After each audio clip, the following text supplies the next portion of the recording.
Monsieur Philippe, ou Maître Philippe, selon ses disciples, c'est un guérisseur singulier et c'est un guérisseur énigmatique. Il émanait de lui un rayonnement particulier.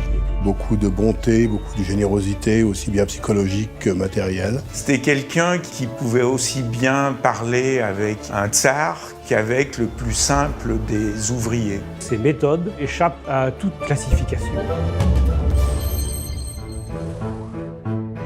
On a des récits très précis de séances. Ma fille, ma petite fille, mon enfant était dans un état grave et Philippe l'a soigné, même parfois sans l'avoir vu. Il y a trop de témoins pour qu'on puisse se dire, en fait, les gens croyaient qu'ils étaient guéris puis ils ne l'étaient pas. Il reçoit les malades.